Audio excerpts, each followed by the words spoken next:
Alors mes futurs Canadiens, aujourd'hui je continue la vidéo sur le Canada ou les États-Unis.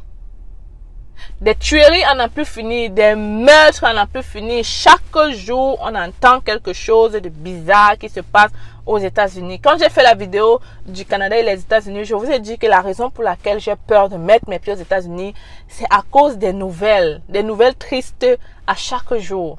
Alors aujourd'hui, on va débattre là-dessus parce que oui, il y a encore eu un autre meurtre et puis voilà, je me suis dit, parlons-en un peu. Parce que j'ai l'impression que quand les gens décident d'émigrer, ils ne font pas assez de recherches. Pourtant, c'est très primordial. Donc, on va discuter dans la vidéo d'aujourd'hui. Reste scotché. Retrouve-moi après le générique.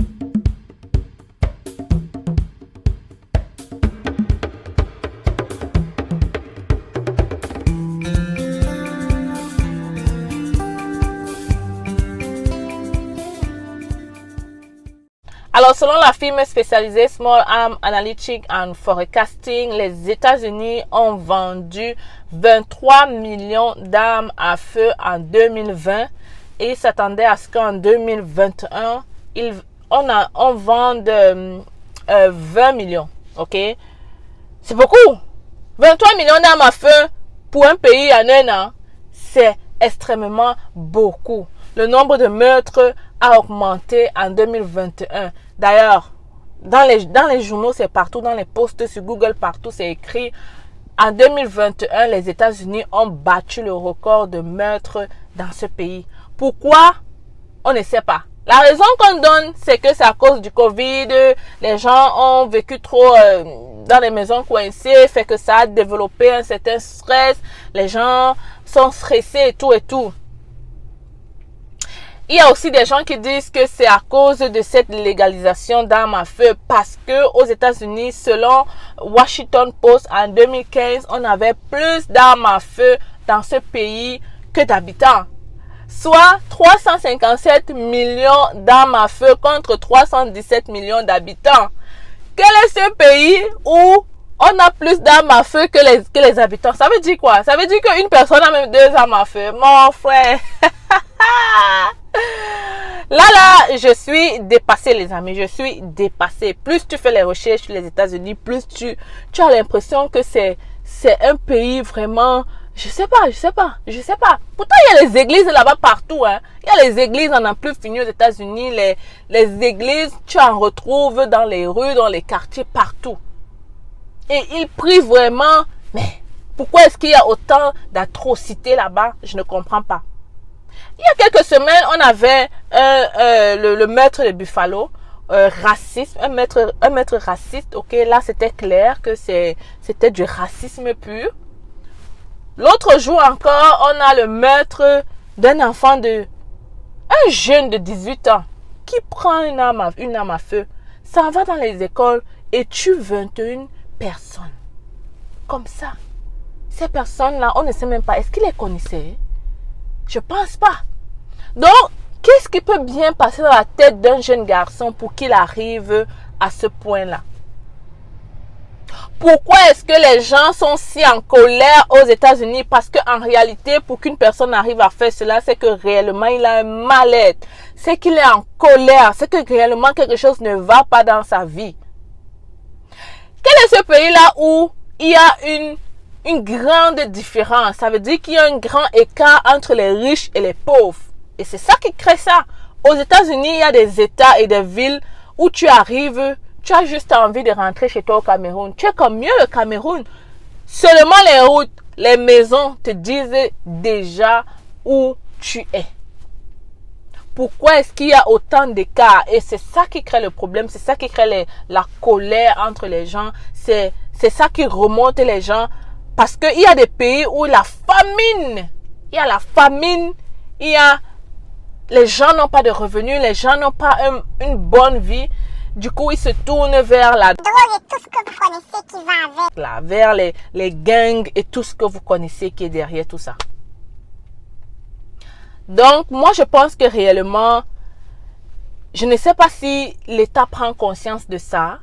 Parce que c'est très grave quand même. C'est très grave de voir 21 familles endeuillées juste parce qu'ils ont décidé d'envoyer leurs enfants à l'école. J'ai même oublié de me présenter. Les amis, je suis Stell Difac, arrivée au Canada depuis 8 ans. Je suis venue comme étudiant et aujourd'hui, je suis résidente permanente. Si j'ai décidé de créer la chaîne, c'est facile. C'est pour te permettre à toi aussi de réaliser ton rêve canadien. Donc, dans la chaîne, je te parle de l'immigration au Canada. Je te montre comment immigrer au Canada. Que tu sois étudiant, que tu sois travailleur, que tu veux venir par des programmes, tu atterris sur la bonne chaîne parce que clairement, ce sont les sujets dont on discute dans la chaîne. N'oublie donc pas de t'abonner. Smash-moi le bouton rouge qui est là en bas si tu veux être à l'affût de toute actualité au Canada. Vous avez écouté, les études sont dorénavant gratuites, même pour les étudiants internationaux. Et je m'en viens aussi avec une formation en ligne pour vous aider, tous ceux qui veulent venir au Canada avec un permis de travail. Reste scotché, on est en train de discuter. Vous allez être au courant. Je vous réserve une grosse surprise avec cette formation. Donc, c'est vrai, aujourd'hui, je te parle des États-Unis, mais c'est juste parce qu'il y a quelques jours, j'ai fait une vidéo pour demander aux gens, si on te demandait de choisir entre le Canada et les États-Unis, que choisirais-tu?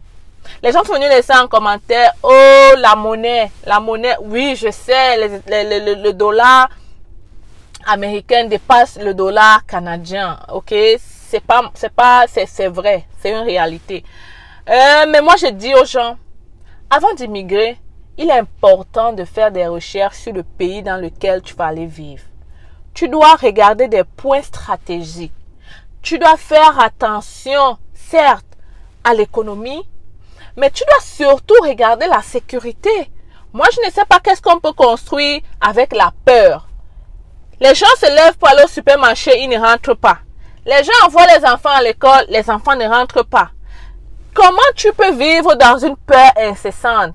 Les gens sont encore venus me dire que ça dépend des États, ça dépend des pays.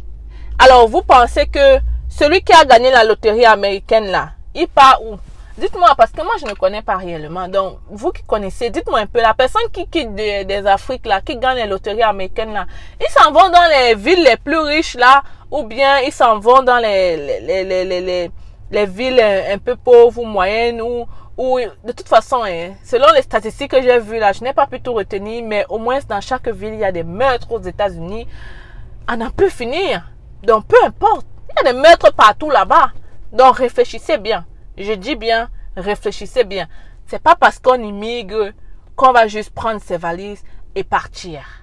Non, non, non, jamais. Ok? C'est pas parce que la monnaie est plus beaucoup que la monnaie du Canada que voilà, vous allez juste regarder ça. Déjà, quand je vais envoyer 100 dollars américains au pays, ça va dépasser 100 dollars canadiens. C'est pas ça le plus important, les amis. Il faut regarder les autres points dont j'ai cité dans la vidéo parce que c'est très primordial. Et je pense que tu dois t'arrêter sur le point de sécurité. La sécurité est très importante pour moi, ok? Et c'est mon avis. Peut-être toi, tu peux penser différemment. C'est normal. On n'est pas obligé d'avoir la même perception des choses. Moi, je pense que la sécurité est importante. Depuis que je suis arrivée au Canada, j'ai eu plusieurs occasions de voyager aux États-Unis. D'ailleurs, je suis résident, donc je peux payer un visa et je m'en vais et je reviens. Mais j'ai peur. J'ai peur parce que les journaux me présentent des meurtres, des embuscades, des cela, de ceci à tous les jours. Et peut-être vous qui êtes en Afrique là, vous ne regardez pas les journaux, vous ne lisez pas, vous ne cherchez pas l'actualité, fait que vous partez seulement sans vraiment savoir ce qui vous attend là-bas. Ok? Faites un peu de recherche avant d'aller quelque part. Faites un peu de recherche. Oui, je ne dis pas qu'il n'y a pas de meurtre au Canada, mais la différence est énorme. La différence est énorme. Et si je voulais te parler de la différence entre les riches, l'écart n'est pas trop. Le gouvernement fait au moins l'effort de maintenir cela. Afin que les gens... Aux États-Unis, les gens sont parfois tellement pauvres que ça dépasse même l'Afrique. Si tu ne le savais pas. Il y a des États, il y a des villes là-bas où tu arrives, c'est comme si c'est la fin du monde. Mais c'est une vérité, mon ami. C'est pas parce qu'on va dire chez les États-Unis qu'on ne vous présente pas vraiment les choses. Vous allez croire que non. Il y a des villes là-bas où, même dans les films, il y a des villes où tu regardes, tu es comme, même si on me paye, je pars pas là-bas, je pars pas. En tout cas, je vais pas être très long pour cette vidéo. Je voulais juste vraiment, moi aussi, vous donner cette actualité-là. Vous partager cela. Parce que je sais que parfois, les gens sont pas au courant des choses. Mais je voulais aussi surtout, je sais pas moi si je vais dire lancer un cri d'appel parce que je ne suis personne. Le gouvernement là-bas, là, je pense qu'ils savent ce qui se passe. Donc, je suis personne. Je vais pas dire que je vais lancer un cri d'appel au gouvernement de faire quelque chose parce que cette histoire d'armes à feu là, parce que c'est ça le problème. Aux États-Unis, tu as le droit d'avoir ton arme. Je t'ai dit tantôt que les gens, à une époque, on avait plus d'armes à feu que le nombre d'habitants. Aux États-Unis, les gens achètent les armes à feu juste parce que le voisin en a. En réalité, oui, il va se dire, mais si le voisin en a, tout le monde autour de moi une arme à feu, moi aussi je dois en avoir. Sinon, s'il arrive quelque chose là, je fais comment? Aux États-Unis, la seule façon que les gens utilisent pour se défendre, c'est l'arme à feu. C'est d'abord son arme à feu. Donc, il ne pense même pas au policier que non, je vais appeler la police. Non, non, non, il doit d'abord avoir son arme à feu. Pourquoi c'est comme ça? Moi, je ne comprends pas, je ne sais pas. Pourquoi est-ce qu'on en est arrivé là? Pourquoi est-ce que le gouvernement, par exemple, ne peut pas stopper cette légalisation que tout le monde peut aller acheter une arme à feu à la boutique, par exemple? Pourquoi on ne peut pas arrêter ça? Mais je ne sais pas.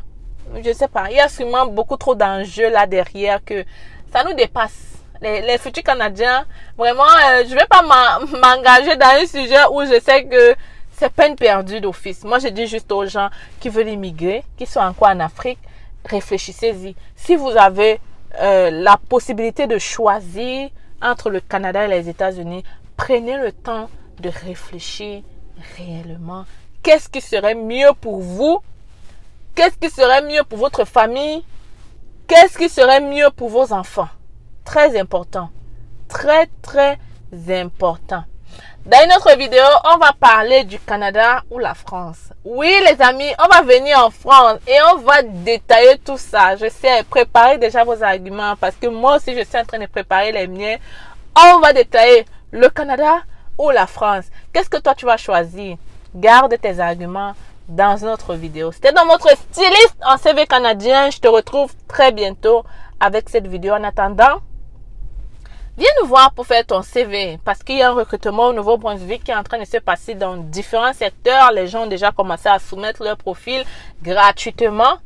Il y a des recrutements qui s'en viennent aussi à Québec très bientôt. So, stay tuned. Apprête-toi rapidement. Viens faire ton CV. N'attends pas la dernière minute. Si tu veux donc faire ton CV, écris à l'équipe hello@commercial-c'est-facile.com et on se fera un plaisir de faire ce CV pour toi. C'était votre styliste. On se voit très bientôt.